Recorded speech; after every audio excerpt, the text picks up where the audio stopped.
पाकिस्तान के निज़ाम तालीम में क्या खामियाँ हैं, कैसे सरकारी स्कूलों को बेहतर किया जा सकता है, प्राइमरी स्कूलों के जो मसाइल हैं उनको कैसे बेहतर किया जा सकता है। वफाकी वज़ीर तालीम मदद अली सिंधी हमारे साथ मौजूद हैं। सर, ये बताइए कैसे हम अपने निज़ाम तालीम को बेहतर कर सकते हैं, इसकी जो खामियाँ पेचीदगियाँ हैं कैसे दूर हो सकती हैं? तो मेरे सामने 2-3 चैलेंजेस थे।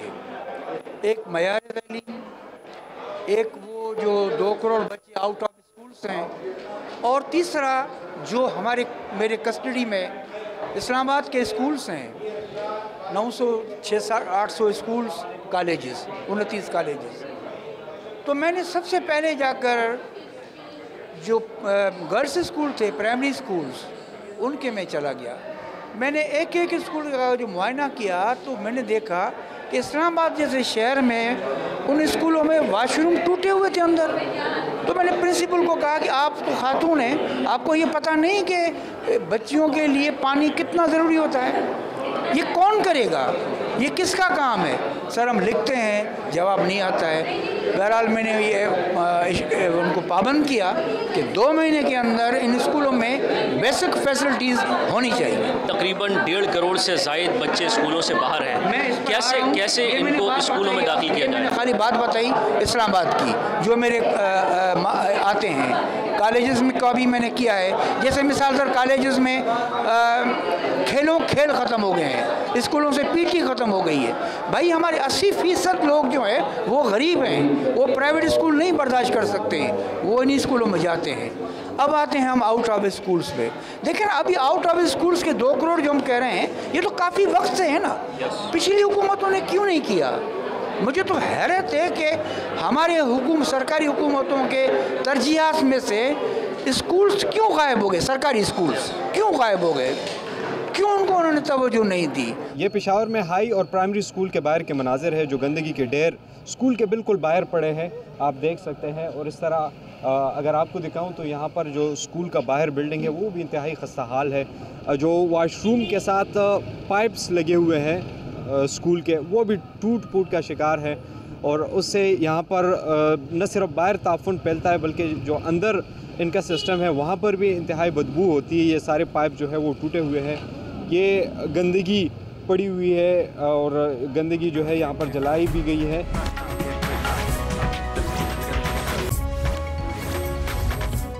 तो इस वक्त मैं पेशावर के इलाके पिश्तखरा पाया में आ गया और ये इस वक्त मैं मेन सड़क पर मौजूद हूँ। और आपको मैं अगर दिखा सकूँ तो ये मेरे अकब में आप देख सकते हैं कि ये एक स्कूल है, गवर्नमेंट प्राइमरी स्कूल नंबर 3, जिसका सिरे से कोई बाउंड्री वाल नहीं। बच्चे जो है ऐसे ही खुले माहौल में बैठे हैं। और मेरा कैमरामैन अगर आपको जूम कर सके तो मेन रोड से ये स्कूल जो है साफ़ नज़र आ रहा है कि बीच बच्चे जो है वो नीचे बैठे हुए हैं, ठीक है। उसका हेडमास्टर जो है उसने बाहर कुर्सी लगाई है और अंदर जो है 3 क्लासेस हैं यहाँ पर।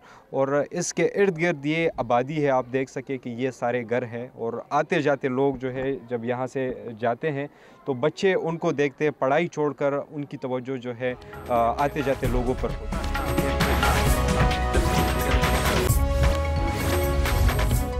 आपका नाम? सजाद अली जी। आप हेडमास्टर हैं? जी जी। अच्छा, ये बताएं कि ये स्कूल जो है इस तरह बाउंड्री वाल इसका नहीं है, कब से इसका बाउंड्री वाल नहीं है? ये जी 2000 तकरीबन 97 में ये बना हुआ था, लेकिन अभी तक इसका कोई सिस्टम नहीं बना है। अच्छा, 97 से इस स्कूल का सिरे से बाउंड्री वाल नहीं है? बाउंड्री वाल नहीं है जी। आपके पास यहाँ पर कितने बच्चे हैं? 300 बच्चे हैं मेरे साथ। और असातिज़ा कितने? 3 है जी। अच्छा, 300 बच्चों पर सिर्फ 3 असातिज़ा, मतलब हर टीचर पर अगर आपको बताए तो 100 बच्चे, और जो स्टैंडर्ड है वो एक टीचर पर 40 है। तो आप देख सकते हैं कि एक टीचर पर 100 बच्चे जो है यहाँ पर पढ़ाए जा रहे हैं। स्कूलों के हालात हमने आपको दिखाया। बात करेंगे क्वालिटी ऑफ एजुकेशन पर कि क्या पाकिस्तान के सरकारी स्कूलों में मयारी तालीम दी जा रही है और आज के दौर के तकाज़ों के मुताबिक सिलेबस मीट करता है कि नहीं। हमारे साथ डॉक्टर अकमल सोमरू मौजूद हैं जो कि एजुकेशन पर बड़ी तनकीदी और गहरी नज़र रखते हैं। Thank you so much sir for your time.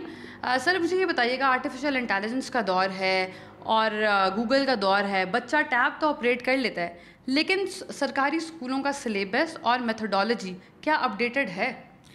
देखें, आप क्वालिटी ऑफ एजुकेशन की जब बात करते हैं तो इसमें सबसे अहम होता है करिकुलम। हम करिकुलम के जो 3 मेजर उसके पार्ट्स हैं ना, अगर हम उसको अंडरस्टैंड कर लें तो क्वालिटी ऑफ एजुकेशन हमें समझ आ जाएगी। जिस सिलेबस की आप बात कर रही हैं ये करिकुलम का एक पार्ट है। उस सिलेबस की बुनियाद पर तालिब इल्म का इम्तिहान लिया जाता है, यानी उसका तज्जिया किया जाता है कि उसको वो सिलेबस सही पढ़ाया गया या नहीं पढ़ाया गया। और तीसरा उसका अहम पार्ट है जो उसको पढ़ाने वाला जो है, यानी टीचर जो है। अब अगर हम इन तीनों को अलग अलग समझेंगे तो हमें क्वालिटी ऑफ एजुकेशन समझ आएगी। अब प्रॉब्लम सरकारी स्कूलों में कहाँ से पैदा होता है? प्रॉब्लम की इब्तिदा होती है जब एक टीचर को भर्ती किया जाता है। अब टीचर को भर्ती करने का जो पूरा इख्तियार पंजाब पब्लिक सर्विस कमीशन के पास है या महकमा स्कूल एजुकेशन के पास है, चाहे वो कॉन्ट्रैक्ट पर भर्ती हो चाहे वो रेगुलर भर्ती हो, उस भर्ती के तरीक़ाकार को रीवैम्प करने की ज़रूरत है। क्योंकि उस भर्ती के तरीक़ाकार में आप इस बात का अंदाज़ा नहीं लगा रहे कि जिस शख्स को हम टीचर भर्ती करने जा रहे हैं क्या वो टीचर बनने के काबिल है भी या नहीं। आप उसकी मेमोरी का टेस्ट ले रहे होते हैं कि क्या उसे जो है वो अपने सब्जेक्ट से रिलेटेड चीज़ें आती हैं, वो उसकी मेमोरी है। आप उस मेमोरी का टेस्ट ले रहे हैं। क्लासरूम में वो परफॉर्म कर सकता है, नहीं कर सकता, बच्चों को इंगेज कर सकता है, नहीं कर सकता, बच्चों से एक्टिविटी कैसे कराएगा, जो पूरा करिकुलम है उसको कैसे पढ़ाएगा, उसके मुतालिक उसको नहीं बताया, बल्कि असेसमेंट ही नहीं की जाती। सिंध एजुकेशन फाउंडेशन के जो एमडी हैं कबीर काजी, वो हमारे साथ मौजूद हैं, उनसे हम जान लेते हैं। सर ये बताइए कि सरकारी स्कूलों का जो मयार है आपके ख्याल में वो कैसा है? सरकारी स्कूलों का मयार, अभी जब से नए टीचर्स आए हैं, ये क्वालिफाइड टीचर्स हैं और प्रॉपर मेरिट के सिलेक्शन के बाद आए हैं, उनके बाद यकीनन इसमें बेहतरी आई है और मज़ीद बेहतरी आने की गुंजाइश अभी मौजूद है। अच्छा, ये आप फरमाइएगा, आपने फरमाया कि बेहतरी आ रही है, फिर क्या वजह है कि तकरीबन कोई कमो बेश 1.5 करोड़ के करीब बच्चे सरकारी स्कूलों में नहीं जा रहे हैं, ना ही निजी स्कूलों में जा रहे हैं? अगर ऐसी बात है तो फिर वो जाएँ सरकारी स्कूलों में। नहीं, 1.5 करोड़ तो नहीं है, ये तकरीबन कोई 50 लाख के करीब की फ़िगर है जो कि सिंध के लिए है कि जो बच्चे स्कूलों में नहीं जा रहे। और उस पर भी थोड़ी सी कंट्रोवर्सी है कि ये फ़िगर ठीक है या नहीं, क्योंकि प्राइमरी डेटा अभी तक नहीं है। लेकिन ये है कि सिंध एजुकेशन फाउंडेशन अपनी तरफ से पूरी कोशिश करता है कि आउट ऑफ स्कूल बच्चों को लाया जाए। ये भी गवर्नमेंट का ही इनिशिएटिव है। तकरीबन 9 लाख बच्चे हमारे पास हमारे मुख्तलिफ स्कूलों में पढ़ रहे हैं। हम 125 डिजिटल लर्निंग सेंटर खोलने जा रहे हैं जिसमें 25,000 बच्चे और आ जाएंगे। तकरीबन 5,000 के करीब बच्चे स्कॉलरशिप से मुख्तलिफ इदारों में पढ़ रहे हैं। तो ये भी सारी सिंध गवर्नमेंट की ही कोशिश है कि जिससे इतना होता है। लेकिन अच्छा, मैं कता कलामी की माजरत चाहता हूँ। हम जब जाते हैं किसी भी सरकारी स्कूल में जो टूट फूट का शिकार होता है, जिसके दरो दीवार ख़राब होते हैं, तो वहाँ पर हमें अंदर तो आने दिया जाता है, लेकिन जब हम उसको फिल्म करने की कोशिश करते हैं, डॉक्यूमेंट करने की कोशिश करते हैं, तो हमें रेजिस्ट किया जाता है, रोक लिया जाता है। वो एक अलग बात है, लेकिन सिंध एजुकेशन फाउंडेशन ऐसा कभी नहीं करेगा। आप किसी भी स्कूल में जाएं, आप बड़ी खुशी से पूरा अंदर फिल्म कर सकते हैं, टीचर्स को मिल सकते हैं, इंटरव्यू कर सकते हैं, बच्चों को इंटरव्यू कर सकते हैं, इवन अगर आप चाहें तो कम्युनिटी को इंटरव्यू कर सकते हैं कि वो स्कूल कैसा फंड करता है। कौन कौन से क्लासेस हैं? ये मेरे पास 2 और 3 क्लास है। 2 और 3 क्लासेस, दोनों एक क्लास में बैठे? दोनों एक ही क्लास में है। बस बहुत तकलीफ़ होती है इनको पढ़ाने में भी। पहले एक क्लास को समझाना पड़ता है, फिर दूसरी क्लास को समझाना पड़ता है। तो ये एक बहुत अजीब बात है कि ये एक क्लासरूम है और इसमें दूसरी क्लास और तीसरी क्लास एक साथ बैठे हैं, क्योंकि इनके पास जगह नहीं है, क्योंकि इनके पास क्लासेस नहीं है। बाहर बरामदे में भी बच्चे बैठे हैं और अंदर 2 जमातों को इकट्ठा इन्होंने बिठाया है। तो आप किस तरह इनको पढ़ाते हैं? मतलब ये तो एक बहुत अजीब सी बात जो है, हम देख रहे हैं कि उन बच्चों को पढ़ाए किस तरह जा रहे हैं। तकलीफ़ तो होती है, लेकिन हम अपनी मेहनत करते हैं इनके साथ कि ये हमारे इलाके के पसमानदा बच्चे, तो इनका फ्यूचर ख़राब ना हो, इनका मुस्तकबिल ख़राब ना हो। तो इसी वजह से पहले हम एक क्लास को पढ़ाते, फिर दूसरी क्लास को। तो हमें तो तकलीफ़ होती है, लेकिन हम कहते हैं कि ये बच्चे कुछ ना कुछ तो सीख ले। तो इसी स्कूल में एक और क्लास है जिसमें कोई उस्ताद जो है वो नज़र नहीं आ रहा, बच्चे ऐसे बैठे। सर ये बताएं कि बच्चे क्यों ऐसे बैठे हैं? ये इसलिए बैठे कि ये उसका अपना टीचर नहीं है। जब इस क्लास पर जाते हैं तो ये खाली रह जाता है, जब इधर आते हैं तो वो खाली रह जाता है। तो अच्छा, ये कौन सी क्लास? ये 1 क्लास, ये भी मेरे ज़िम्मे है और वो भी मेरे ज़िम्मे है। तो आप बहुत मुश्किल जो है, मुश्किल तो है, मुश्किलात है, लेकिन बस अभी क्या कर रहे हैं, कोशिश कर रहे हैं कि इनको पढ़ाए, लेकिन इस बच्चों को कुछ मुश्किलात भी है। ये देखिए बच्चे जो है इधर बैठे हैं। ये दरख्वास्त करता हूँ कि क्लास की मुनासिबत से एक टीचर दे दे तो फिर इंशाल्लाह ये माहौल ठीक हो जाएगा। अच्छा मामूर खान साहब, ये बताएं कि स्कूल की सूरत हाल तो हमने देखे बहुत आप कह सकते हैं कि अजीब व गरीब है। पेशावर जैसे शहर में इस तरह स्कूल हमें देखने को मिला कि बाउंड्री वाल नहीं, वाशरूम्स नहीं, पानी का इंतज़ाम नहीं, बैठने के लिए फर्नीचर नहीं, बच्चे नीचे बैठे हैं। किस तरह मैनेज कर रहे हैं और इस क्लास में किस तरह सिचुएशन है? क्लास में दो जमात के बच्चे बिठाए गए हैं। हम ऐसे मूड में कि हम सरवाइव कर रहे हैं, जस्ट सर्वाइवल है ये, क्योंकि हम एक क्लास में एक क्लासरूम में 2 क्लासेस को एडजस्ट करके उनको पढ़ाना फिर जो है ना एक अलग कॉम्प्लिकेटेड प्रॉब्लम है। तो इस तरह से हम गुजारा करके मैनेज कर रहे हैं और इसके बावजूद अल्हम्दुलिल्लाह हमारे स्कूल ने 3-4 दफ़ा लास्ट टाइम जो है पूरा क्लस्टर टॉप किया है। तो अगर हमें सहूलतें मुयस्सर आ जाए तो हमारे स्टूडेंट बहुत आगे कुछ कर सकते हैं इंशाल्लाह। सदर all Pakistan private school association Kashif Mirza साहब मेरे साथ मौजूद हैं। Thank you so much for time sir. बात हम ये कह रहे हैं कि आवाम का रुझान सरकारी स्कूलों की तरफ क्यों नहीं है, वो अपने बच्चे को क्यों नहीं भेजना चाहते? आप प्राइवेट स्कूल्स को देख रहे हैं और एडवोकेट करते हुए नज़र भी आते हैं। क्या स्ट्रैटेजी होती है प्राइवेट स्कूल की कि इतनी मैग्नेट की तरह खींच लेते हैं?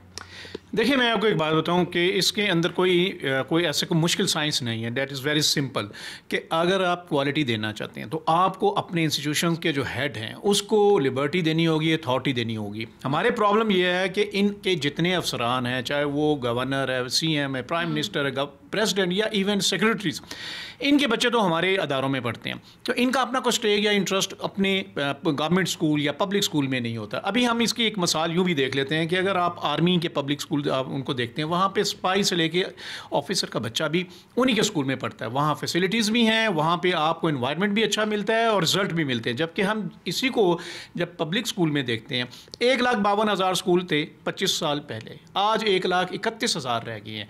ये पंजाब के अंदर 63,000 थे जो कि अब 51,000 रह गए। इसकी वजह क्या है? इसकी वजह है कि इनके अपने इंटरेस्ट नहीं है। जब तक मेरे अफसरान के बच्चे पब्लिक स्कूल में नहीं पढ़ेंगे, इनकी हालत नहीं सुधरने वाली।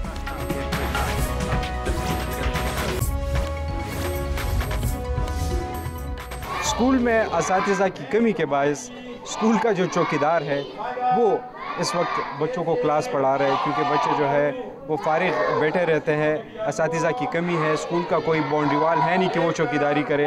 तो आज आपको दिखाते, इजाज़त है? अस्सलाम वालेकुम, आपका क्या नाम है? रफ़ीउल्लाह जी। रफ़ीउल्लाह साहब, आप इस स्कूल में किस पोजीशन पर हैं? मैं चौकीदार हूँ। अच्छा, चौकीदार है रफ़ीउल्लाह साहब। और आपको अगर ये लिखाई दिखा सकूँ तो ये रफ़ीउल्लाह साहब ने ख़ुद की है, एक इंतहाई खूबसूरत तरीके से उन्होंने, इनका राइटिंग जो है वो भी बहुत अच्छी है। ये बताएं कि आपका तजुर्बा है, ये किस तरह आपने ये तजुर्बा, ये तो असातिज़ा की कमी की वजह से ये स्कूल में नंबर 3 में, और मैंने मजबूरन वो छोटे छोटे मासूम बेअसरा असातिज़ा का बगैर पढ़ाई करते, तो मैं मजबूरन उससे पढ़ाई करता हूँ। कितने अरसे से आप पढ़ा रहे? बहुत अरसे से पढ़ाई करते हैं। सिंध में सरकारी स्कूलों की हालत ज़ार क्या है? 9वीं 10वीं के इम्तिहानी मराकज़ कैसे तब्दील करवाए जाते हैं? पैसा कैसा तमाशा दिखाता है? शनाख्त ज़ाहिर न करने की शर्त पर एक सरकारी स्कूल टीचर ने क्या कुछ बताया, सुनिए। ऐसा मामला अमूमन होता है, ऐसा स्कूलों में जो होता है, तलबा की लिस्ट जाती है बाकायदा स्कूल के हवाले से, जहाँ उनके सेंटर होते हैं, तो उनसे जो ऑनर्स होते हैं या जो सेंटर चलाने वाले होते हैं उनसे गुफ्तशुनीद होती है, उनसे मामले डील होते हैं। फिर वो बच्चे जो हैं उनको जो भी डीलिंग होती है उसके साथ ही उनको प्राइवेट कमरे भी प्रोवाइड किए जाते हैं और उनको वो माहौल फराहम किया जाता है।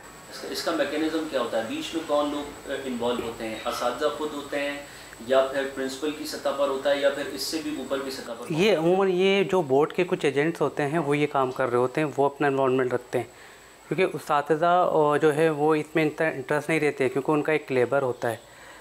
ठीक है, अपने भी आप पे छोटी मोटी चिटिंग का तो उस्तातिज़ा दे सकते हैं, लेकिन जो परमानेंटली जो आपको मौका फराहम किया जाता है वो जो है वो बोर्ड से कुछ मिले हुए लोग एजेंट होते हैं, वो ये काम कर रहे होते हैं। उनका पूरा एक नेटवर्क होता है, बाकायदा उन्होंने सेंटर ख़रीदे हुए होते हैं और सेंटर वो चला रहे होते हैं। प्रिंसिपल को पता भी नहीं होता उसके नाक के नीचे क्या काम हो।